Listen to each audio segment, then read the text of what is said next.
Olha, minha gente, o Brasil, para possibilitar que as pessoas tenham empresas, abram empresas, empreendam, cria modalidades de empreendimentos que são beneficiados por menores impostos, menores custos. É o caso, por exemplo, de quem tem aquele modelo de CNPJ, né, de empresa aberta, pelo MEI, microempreendedor individual. E tem aqueles também que são simples, né, que têm menos tributos e tudo mais. Só que para que você tenha direito a esses benefícios, você precisa estar em dia. E agora a Receita Federal está fazendo um alerta para milhares de pessoas que estão em situação de irregularidade.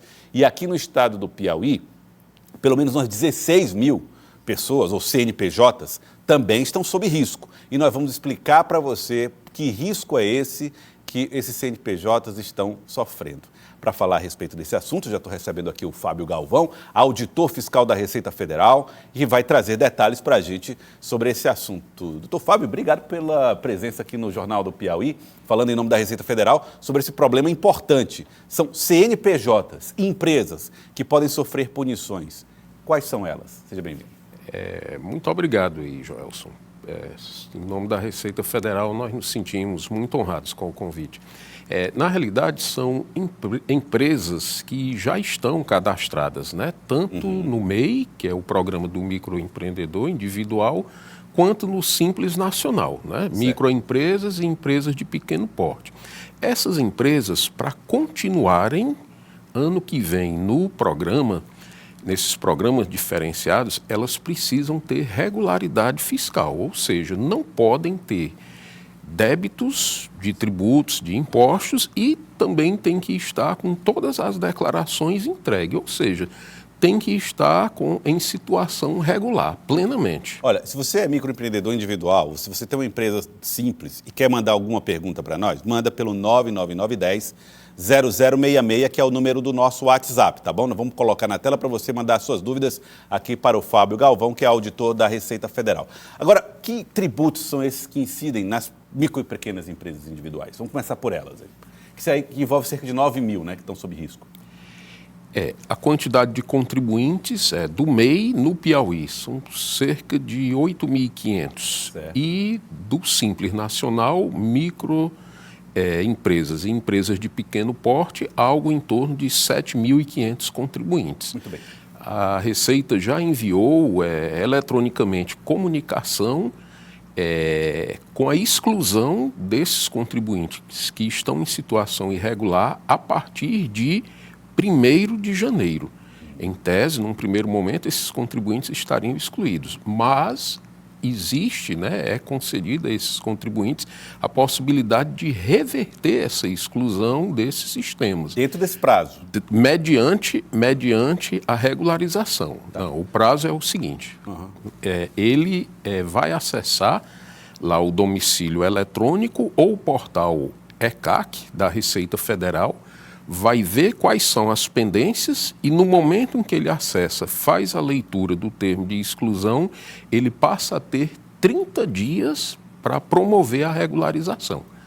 Depois que ele recebe, faz a leitura, toma ciência eletronicamente, ele passa a ter 30 dias para regularizar. Então, não é o fim do ano. Então, entendi. Então, ele recebe uma notificação eletrônica e ali começa a contar o prazo. Agora, nós estamos falando do que exatamente? Que regularização é essa? O que é que ele tem que pagar? Qual é a maior irregularidade que está sendo observada em relação a MEI e a Simples? É falta de recolhimento dos tributos. Esses sistemas, MEI Simples Nacional, são sistemas de tributação que eles têm uma grande vantagem para o contribuinte. Quais são? Alíquotas, percentuais menores do que o das outras opções tributárias. Em linhas gerais, esses contribuintes eles fazem um pagamento único que contempla as 3 esferas, no caso, Receita Federal, Secretaria de Fazenda Estadual e Secretaria de Finanças dos municípios. Agora, esse fato não é um dificultador para a solução do problema, porque, na verdade, os microempreendedores individuais, eles acabam tendo dificuldade de saber para onde vai, se vai para a prefeitura, se vai para a Receita, se vai até o Estado. Não, como é unificado, nesse caso está especificamente concentrado na Receita Federal.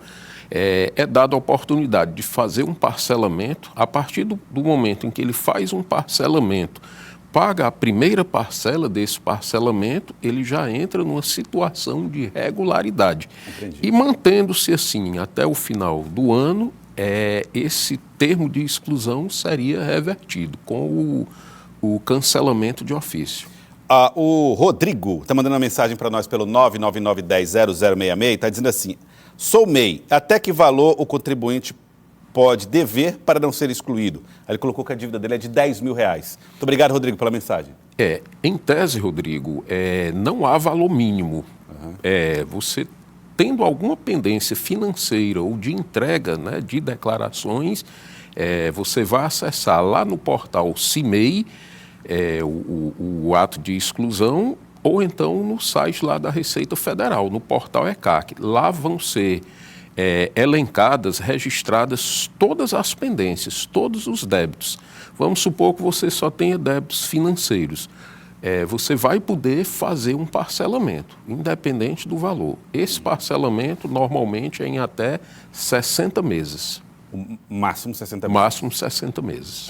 O Rogério está perguntando se o fato dele ter problemas com a Receita Federal na pessoa física implica em problemas com o CNPJ no microempreendedor individual. Muito obrigado, Rogério, pela mensagem. Não implica. São entes tributários, digamos, diferentes, com controles diferentes. No caso, ele como pessoa física se relaciona com a Receita mediante o CPF, o cadastro de pessoa física. E como MEI, ele é tido como empresário individual, equivalente a uma empresa, e o registro se dá mediante um CNPJ. São situações diferentes que não se comunicam. Francisco Júnior pergunta se existe algum local onde ele possa resolver presencialmente as pendências. Um abraço, obrigado pela mensagem. O atendimento presencial, ele, de certa forma, ele é residual. Para esse caso especificamente, tudo está, digamos, estruturado para que o contribuinte consiga resolver de forma virtual.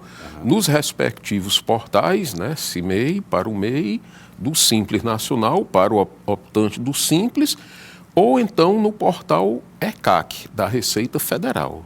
Como eu falei antes, né, lá ele vai ter acesso ao termo, vai tomar ciência, vai ver quais são as pendências e lá mesmo ele vai poder regularizar essas pendências. É preciso ter aquele cadastro gov.br? Sim, o cadastro é feito mediante o gov.br, mediante nível ouro, prata ou certificação digital. O Alex Brasil diz assim: quem tem MEI aberto do Sebrae, não sei exatamente o que é isso, ele não utiliza durante um ano, deve declarar imposto de renda durante e pagar imposto para a prefeitura? Ele está perguntando aqui. São situações aí diferentes, né? Ele como MEI, todo mês ele tem que fazer o pagamento mensal. Um pagamento, né, de um valor bem pequeno, ele tem que fazer. Inclusive, ele aí, digamos assim, possivelmente ele deve estar nessa lista de exclusão, dentro do que ele está falando.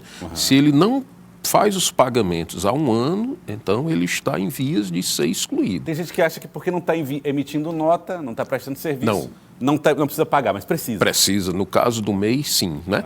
E assim, especificamente no caso do MEI, o pagamento é uma via única, que contempla, como eu falei anteriormente, as três esferas: Receita Federal, Estado e município. Esse é um dos grandes diferenciais, né, desses sistemas MEI e Simples Nacional. Em linhas gerais, é o pagamento em via única, contemplando todas as esferas tributárias. Tá. O José Inácio está perguntando que pensa em abrir uma MEI, né?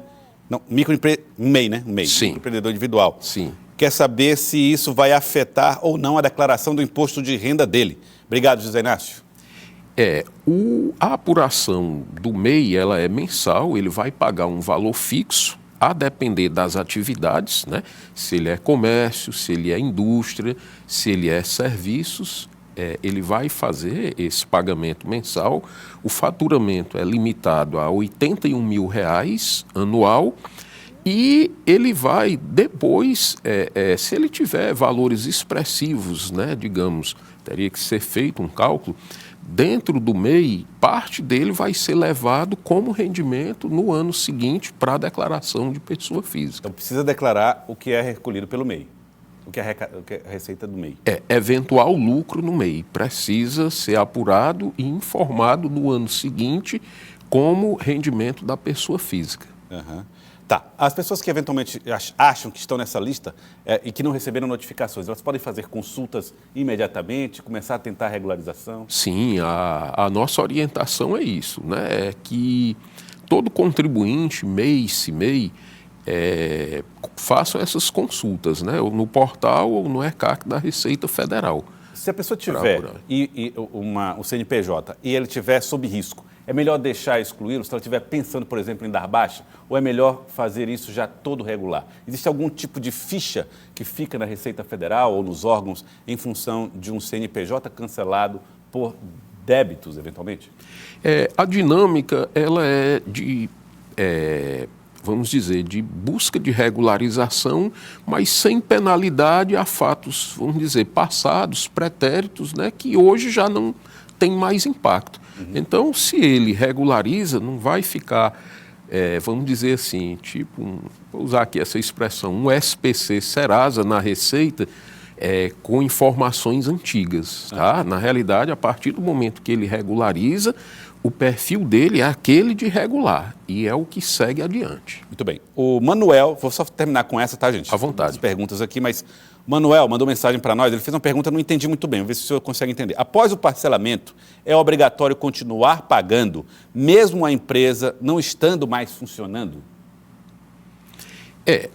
No caso do Simples Nacional, ele pagaria o parcelamento e, se ele, no Simples Nacional, se ele não tem faturamento, não vai fazer objetivamente nenhum recolhimento. Agora, já no caso do MEI, independente de faturamento ou não, porque o MEI ele é um valor fixo, a depender do tipo de atividade. Certo. Então, assim, o MEI, independente de faturamento, há a necessidade de recolhimento. Recolhimento. E eu vou fazer mais essa. À vontade, aqui. É sempre um prazer. O Pedro mandou aqui essa mensagem dizendo: estava em atraso com o MEI, renegociei, mas tive problemas e não paguei todas. E hoje estou em atraso de novo. Tem como fazer uma nova negociação? Muito obrigado, Pedro, pela mensagem. Sim, é sempre possível fazer essa regularização. Possivelmente, no caso aí do Pedro, em que ele já fez um parcelamento, mas voltou a ficar inadimplente novamente e ele está querendo pegar esses mesmos débitos e outros e levar para um outro parcelamento, a gente chama isso tecnicamente de reparcelamento. E isso implica, no momento da efetivação de um recolhimento de, geralmente, 10% do volume da dívida. Como uma espécie de garantia. Como uma espécie de garantia. Olha, eu quero agradecer ao senhor, doutor Fábio Galvão, pela gentileza de vir aqui, auditor fiscal da Receita Federal, ajudando a gente a entender um pouco mais essas questões que envolvem microempreendedor individual e o Simples Nacional. Pessoas que estão aí sob risco, aqui no Piauí, somando os dois, cerca de 16 mil pessoas estão aí sob risco de perder os seus CNPJs. Então tem que correr e garantir essa proteção junto à Receita Federal. Muito obrigado pela presença aqui com a gente. O prazer é nosso, sempre uma honra. Prazer Muito obrigado. todo nosso. Muito obrigado.